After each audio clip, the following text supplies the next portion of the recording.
श्रावण महिना म्हटलं की वातावरणातच एक वेगळी भक्ती जाणवायला लागते. दर सोमवारी महादेवांचं दर्शन, मंदिरातला हर हर महादेवचा जयघोष आणि निसर्गाच्या सान्निध्यातलं देवदर्शन. तर नमस्कार मित्रांनो, स्वागत आहे तुमचं आपल्या या नवीन चॅनलवरती लकी भटकंती. तर आजच्या या पहिल्या व्हिडिओमध्ये आम्ही तुम्हाला घेऊन आलो आहोत पुण्याजवळच्या सासवडमधील दोन सुंदर आणि ऐतिहासिक शिव मंदिराच्या दर्शनाला.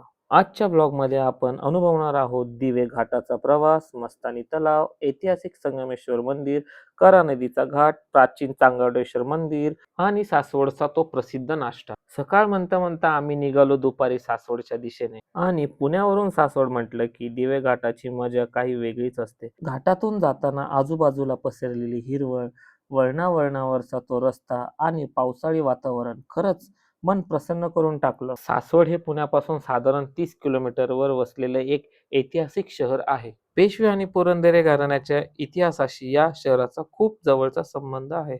सासवड हे फक्त मंदिरांसाठीच नाही तर आपल्या मोठ्या ऐतिहासिक वारशासाठी ओळखले जाते. सासवडमध्ये एंटर होताच उजव्या बाजूला छत्रपती शिवाजी महाराजांचा भव्य पुतळा आपलं लक्ष वेधून घेतो. थोडेसे आत आल्यानंतर आम्ही पोहोचलो आमच्या पहिल्या डेस्टिनेशनवर, संगमेश्वर महादेव मंदिर. मंदिराजवळ पोहोचताच एक वेगळीच पॉझिटिव्ह एनर्जी जाणवते. करा आणि चांबळी नदीच्या संगमावर हे मंदिर वसलेले असल्यामुळे इथला घाट आणि शांत वातावरण मनाला खूप शांतता देतं. मंदिरांचं दगडी बांधकाम, कोरीव खांब आणि जुन्या काळातील नंदींची रचना पाहण्यासारखी आहे. 18व्या शतकातील पेशवेकालीन रचनेचा प्रभाव या वास्तूवर स्पष्ट दिसतो.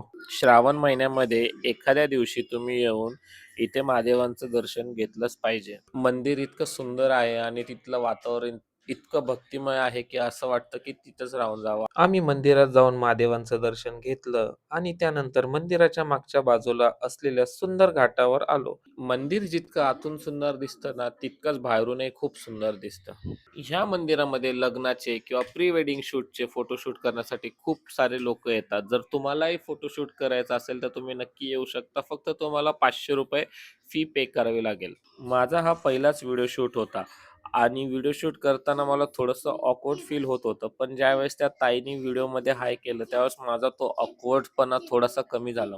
सासवडच्या इतिहासातही या मंदिराला विशेष महत्त्व आहे. 18व्या शतकात या परिसरात पेशवे आणि पुरंदरे घराण्याचा प्रभाव होता आणि मंदिराच्या सध्याच्या वास्तूशी त्या काळाचा संबंध जोडला जातो.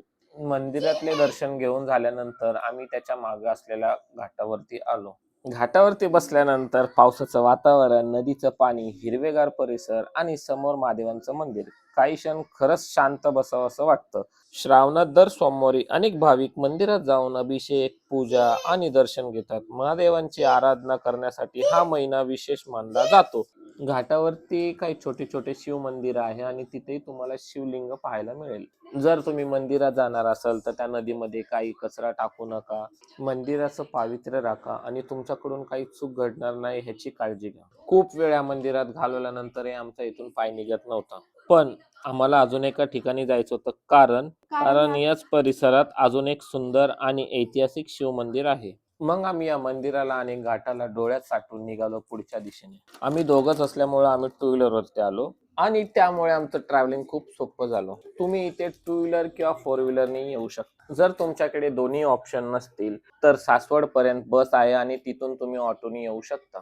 त्यामुळे गाडी नाही हे कारण देऊ नका आणि ह्या मंदिराला नक्की तुम्ही भेट द्या. संगमेश्वर मंदिरापासून थोड्याच अंतरावर आम्ही पोहोचलो चांगवटेश्वर महादेव मंदिरात. ह्या मंदिराचा परिसरही खूप शांत आहे.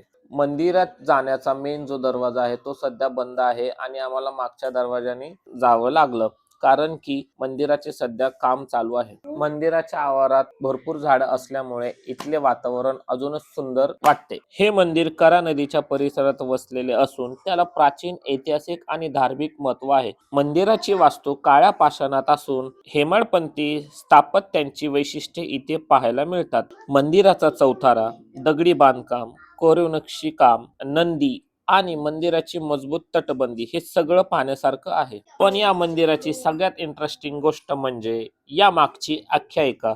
असं सांगितलं जातं की संत चांगदेव इथे तपश्चर्या करत आणि शिवाची उपासना करत असत. एका आख्यायिकेनुसार चांगदेवांनी पूजेसाठी पार्थिव शिवलिंग तयार केले होतं. एकदा ते शिवलिंग उचलण्याचा प्रयत्न केला असता ते जागेवरूनच हललंच नाही.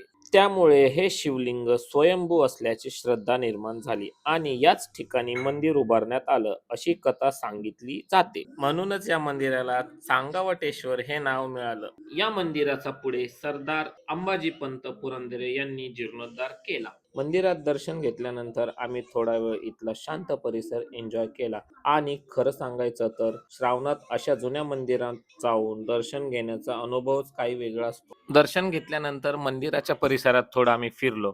फिरत असतानाच माझ्या डोक्यात आलं की कॅमेरा आणि कॅमेरामॅनची बॅटरी लो झाली आहे.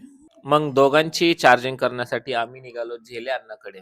या हॉटेलला गेले मी 7 ते 8 वर्ष येतो आणि इकडची मूग भजी मला खूप आवडतात आणि तुम्ही एकदा नक्की ट्राय करा. दिवसभराच्या छोट्याशा ट्रिपमध्ये देवदर्शनानंतर असा गरमागरम नाश्ता मिळाला की दिवस परफेक्ट झाल्यासारखं वाटतं.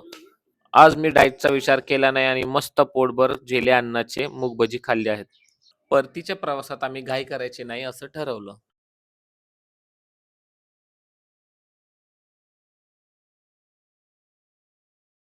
हे सगळं पाहून एकच गोष्ट मला आठवत आहे, काय ती झाडी, काय तो डोंगर, ओके मध्ये हे सगळं.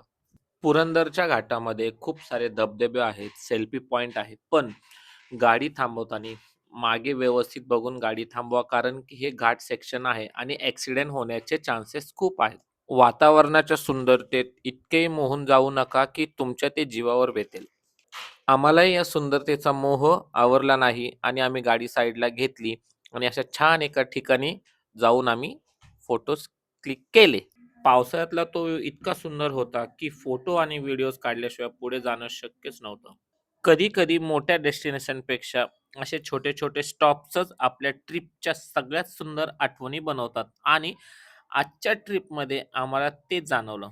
तर अशी होती आमची Shravan special Saswad one day trip. दिवे घाटाचा सुंदर प्रवास, मस्तानी तलावावरचा छोटासा स्टॉप, सासवडचं ऐतिहासिक वातावरण, संगमेश्वर मंदिरावरचं दर्शन, करा नदीचा सुंदर घाट, चांगावटेश्वर मंदिराची प्राचीन वास्तू आणि त्या मागची आख्यायिका आणि शेवटी मस्त नाश्ता. जर तुम्हीही या श्रावणात पुण्याजवळ एखाद्या शांत, धार्मिक आणि थोड्या हिस्टॉरिकल ठिकाणी फिरायला जाण्याचा विचार करत असाल, तर सासवडची ही 2 शिवमंदिर तुमच्या लिस्टमध्ये नक्की ॲड करा. आणि तुम्हाला आमचा हा व्लॉग आवडला असेल, तर व्हिडिओला लाईक करा, चॅनलला सबस्क्राईब करा आणि कमेंटमध्ये हर हर महादेव नक्की लिहा. पुन्हा भेटूया अशाच एका सुंदर प्रवासात. हर हर महादेव. जय Maharashtra. Like, share, and subscribe. Bye bye.